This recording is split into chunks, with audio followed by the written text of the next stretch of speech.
And we begin tonight in Ottawa County. The Board of Commissioners held its first public meeting today since major changes were made to top county leadership. Those changes came without prior public notice, leading many to question the community, many questions from the community, and an investigation from the State Attorney General.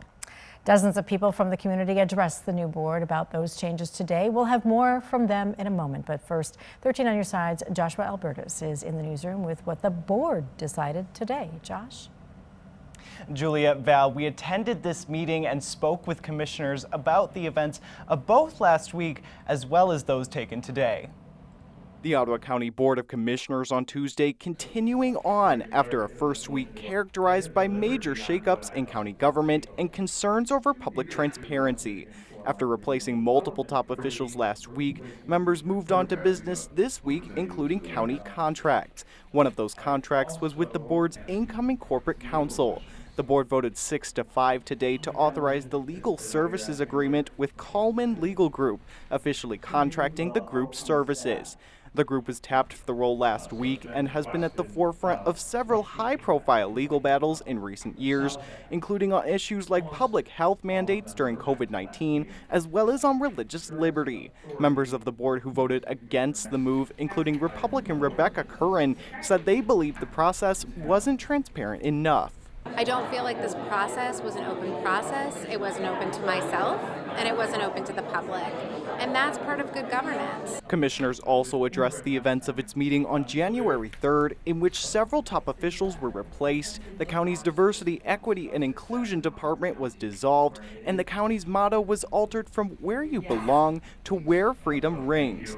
Members like Vice Chair Sylvia Rohde stood by their decisions, believing they should not be cause for concern. Nobody is being excluded here in Ottawa County by these recent moves. We're simply changing the focus to focusing on freedom instead of focusing on critical race theory. New County Administrator John Gibbs, appointed during last week's meeting, dismissed claims that his appointment and others were abrupt or unusual. This kind of thing is not unusual. It happens in politics fairly frequently. You know, when a new board gets elected, they pick new leaders. That's something that happens all the time, all around the country. The board's actions from last week's meeting remain under review by Attorney General Dana Nessel for potential breaches of the Open Meetings Act. Reporting from the newsroom, Josh Albertus, 13 on your side. The newly seated members of the Ottawa County Board say the recent changes are what the people wanted. Today's public comment is the first time we're hearing from the people. 13 on your side's Kirk Montgomery has more on what some had to say.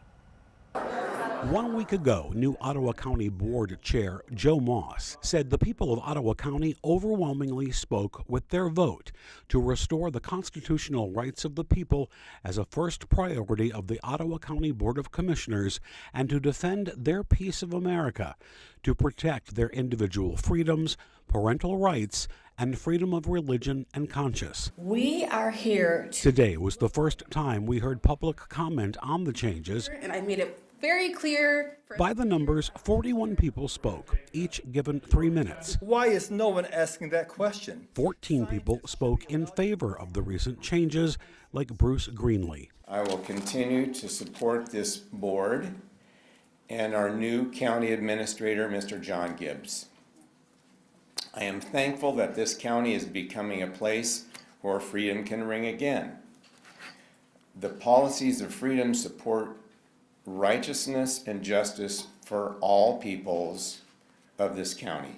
26 people spoke out against the recent changes, Kevin Crow among them. How did you come up with John Gibbs? I mean, the people of Ottawa County said no. They rejected him by 13 points. In red Ottawa County, he got rejected by 13 points. That tells me there's a heck of a lot of Republicans that said they didn't want John Moss in office. They didn't want him representing us. They didn't want to hear what he had to say. One other person did speak during public comment, but the topic was completely unrelated to the recent changes. The next meeting is set for the 24th of this month. And for continuing coverage on the changes in Ottawa County, you can download our 13 Plus app on your Roku or Fire TV so you can stream our news when you want it and stay up to date on big stories in your community.